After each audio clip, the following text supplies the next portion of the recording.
Bismillahirrahmanirrahim. Assalamualaikum warahmatullahi wabarakatuh. Buat anak-anak, kita bertemu pada episod kali ini pendidikan sirat khusus untuk pelajar-pelajar yang terlibat MPKFA ataupun UPKK. Dengan lafaz Bismillahirrahmanirrahim, kita mulakan sesi pembelajaran kita pada hari ini anak-anak. Boleh rujuk pada kitab rujukan anda pada hari ini.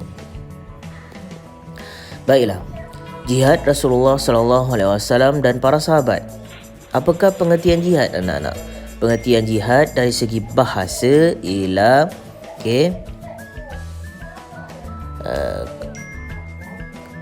kesusahan ataupun kita panggil sebagai keberatan.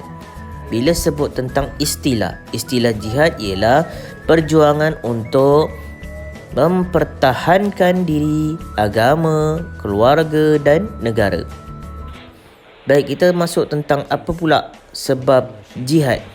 Jihad ada 4. Sebab jihad ini ada 4, iaitu yang pertama mempertahankan diri, memelihara kesucian agama Islam, memelihara kedaulatan negara, seterusnya menentang pencabulan perjanjian. Itu antara sebab-sebab jihad. Baiklah, kita tengok yang seterusnya. Bahagian-bahagian jihad. Ada 2 ya anak-anak, iaitu jihad kecil, jihad besar. Bila sebut tentang jihad kecil, contohnya apa? Mempertahankan agama, menegakkan kebenaran, menentang kemungkaran. Bila sebut jihad yang besar, jihad yang berat, jihad yang besar, iaitu melawan hawa nafsu dalam diri sendiri. Baiklah, cikgu ulang bahagian-bahagian jihad ada berapa? Ada 2. Baiklah, kita masuk bahagian yang seterusnya. Kita masuk lebih detail iaitu penerangan.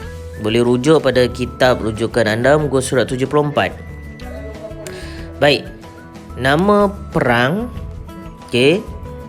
Seterusnya kita tengok perang Badar, perang Ahad, perang Handak. Baik.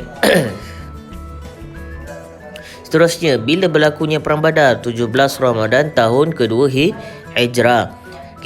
Seterusnya, bila berlaku perang ni bukan Ahad, Uhud. Maaf Baik, bulan Syawal tahun ketiga Hijrah. Perang Handak, bila berlakunya anak-anak? Ia berlaku pada 15 Syawal tahun kelima Hijrah. Kita masuk lokasi ataupun tempat di mana perang Badar itu berlaku. Perang Badar berlaku di lembah antara Mekah dan Madinah. Siapa pula ketua ketika itu? Ketua perang Badar iaitu Nabi Muhammad. Ketua kafir yang menentang ajaran Islam pada ketika itu adalah Abu Jahal. Yang mana anak-anak, hari ini bilangan tentera Islam yang ikut sertai perang Badar itu adalah seramai 313 orang. Manakala kaum kafir pada ketika itu adalah 1000 orang. Mesti ada yang tertanya-tanya apakah sebab berlakunya peperangan. Pertama, kerana mendapatkan semula harta orang Islam yang dirampas. Yang kedua, melemahkan ekonomi musuh Islam. Dan yang terakhir, kerana mengembangkan agama Islam. Kita rujuk tentang perang Uhud. Berlaku di kaki bukit Uhud. Siapakah ketuanya? Ketuanya ialah Nabi Muhammad. Manakala ketua kafir itu penentangnya Abu Sufyan. Bilangan tentera Islam adalah 1000 orang, tetapi 700 orang saja yang sampai di medan perang kerana 300 orang berpatah balik sebelum disahut telah 300 orang telah berpatah balik kerana telah dihasut oleh Abdullah bin Ubay. ketua orang munafik. Kafir berapa orang? Dia punya, kita panggil sebagai pengikut yang terlibat dengan peperangan, iaitu 3,000 orang. Baiklah, seterusnya. Sebab berlakunya peperangan, kaum musyrikin Mekah mahu membalas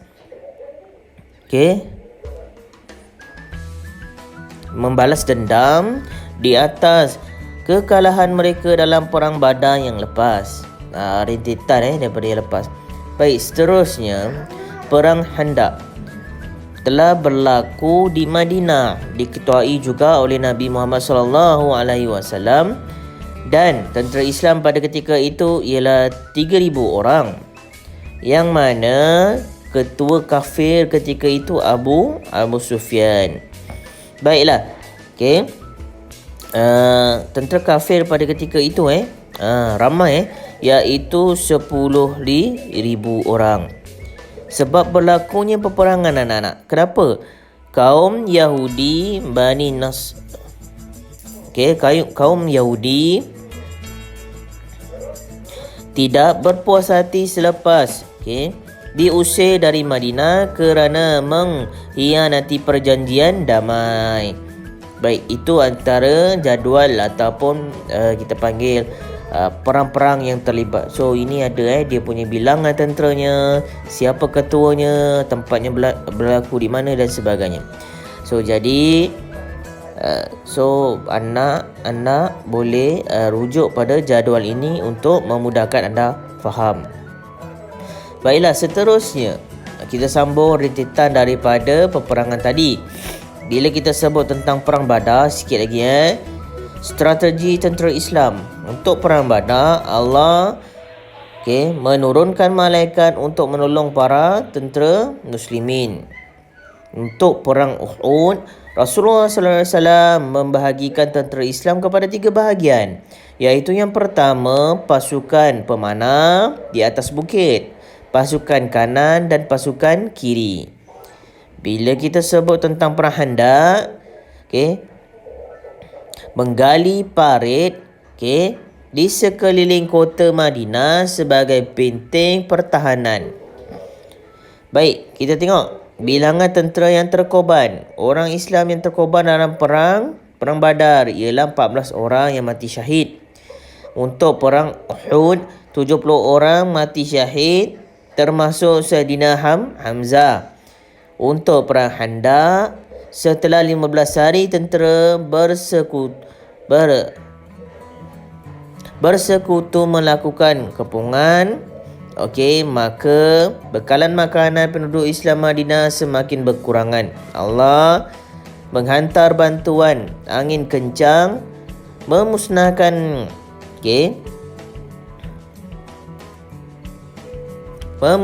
khemah dan kelengkapan perang pasukan musuh. Itulah dia. Baiklah, seterusnya anak-anak, kita sambung tentang perjanjian Hudaibiyah. Ini mungkin ada berapa tak jelas, anda boleh rujuk juga pada kitab anda. Perjanjian Hudaibiyah, apakah dia? Perjanjian damai antara orang Islam dengan masyarakat Mekah. Berlaku pada tahun ke-6 Hijrah selepas Bai'ul Ridwan. Seterusnya, pihak Islam iaitu Rasulullah, pihak kafir iaitu siapa? Suhaibil bin Amru. Baik, Baitul Ridwan.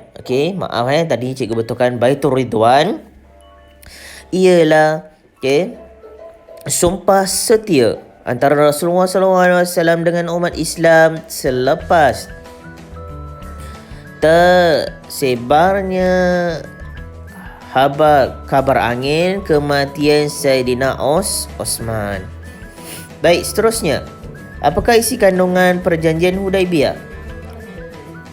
Iaitu yang pertama, gejatan senjata selama 10 tahun.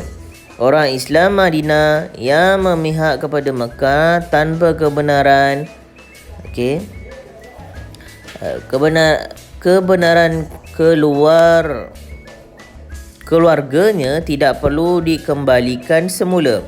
Orang Islam tidak dibenarkan menunaikan umrah pada tahun tersebut, tetapi hanya dibenarkan mengerjakan umrah pada tahun berikutnya, iaitu 7 Hijrah.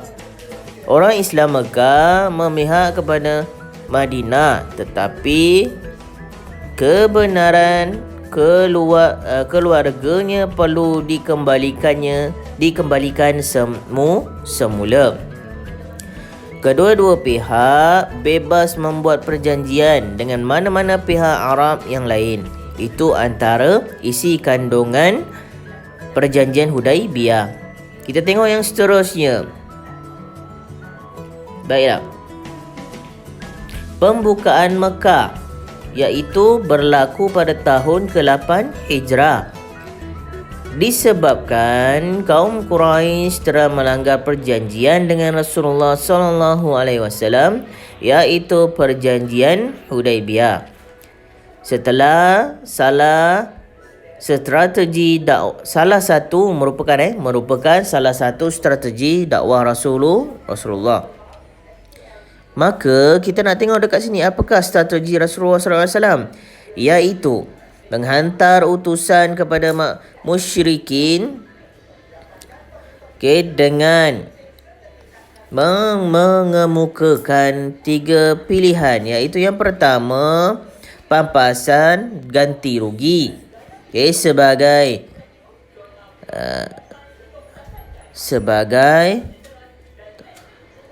sebagai tabuhan darah kepada waris.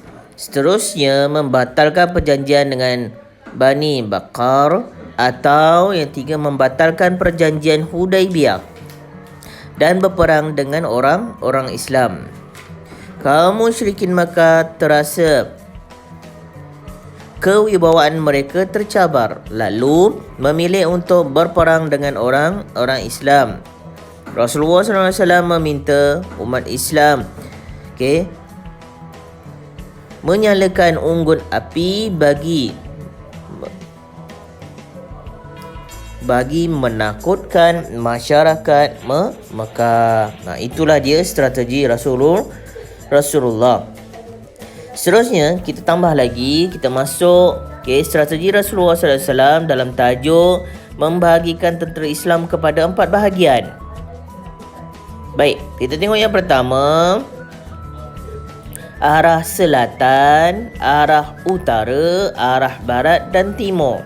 Arah selatan oleh ada pemimpinnya. Baik. Kita tengok tindakan Rasulullah SAW selepas memasuki kota Mekah. Apakah yang berlaku? Iaitu pertamanya, Rasulullah SAW telah meruntuhkan berhala-berhala yang terdapat di sekeliling Kaabah. Seterusnya, selawat dan solat sunnah di Kaabah bersama dengan umat Islam. Seterusnya, memaafkan kaum musyrikin Mekah. Seterusnya, Rasulullah SAW mengarahkan Bilal bin Rabah melaungkan azan di atas bumbung Kaabah. Seterusnya, yang terakhir, tindakan Rasulullah SAW ialah menyampaikan khutbah tentang keagungan dan kebesaran Allah Ta'ala. Baik, kita masuk yang seterusnya, anak-anak. Faktor kejayaan pembukaan kota Mekah. Kenapa boleh berjaya? Sebab yang pertama, kekuatan akidah umat Islam, semangat juang yang tinggi di kalangan umat Islam, hubungan persaudaraan yang kukuh di antara umat Islam, ramai pembesar dan pemimpin ataupun panglima para tentera Quraisy seperti Abu Jahal terkorban dalam peperangan. Ramai pembesar dan pemimpin Quraisy seperti Khalid bin Al-Walid telah memeluk Islam. Hasil perjanjian Hudaibiyah, ramai penduduk Makkah memeluk Islam. Strategi yang bijak dan teliti oleh Rasulullah, itulah dia faktor ataupun penyebab kejayaan pembukaan kota Mekah. Baik, kita masuk yang terakhir, kesan pembukaan kota Mekah. Apakah kesannya? Dakwah Islam dijalankan secara terang-terangan dan berkembang dengan pesat. Tanah haram Mekah menjadi kawasan larangan bagi orang bukan Islam. Ramai orang kafir memeluk Islam. Seterusnya, umat Islam dapat menunaikan ibadah tanpa gangguan orang kafir. Dan seterusnya, masyarakat Mekah saling bekerjasama dan hidup aman damai. Baiklah anak-anak, itu sahaja untuk tajuk pada hari ini, jihad Rasulullah SAW dan para sahabat. Cikgu doakan anda semua cemerlang, gemilang dan terbilang. Jangan lupa like dan subscribe untuk memudahkan anda mengulang kaji pelajaran hendaknya, insya-Allah. Sekian, wabillahi taufiq wa hidayah. Wassalamualaikum warahmatullahi wabarakatuh.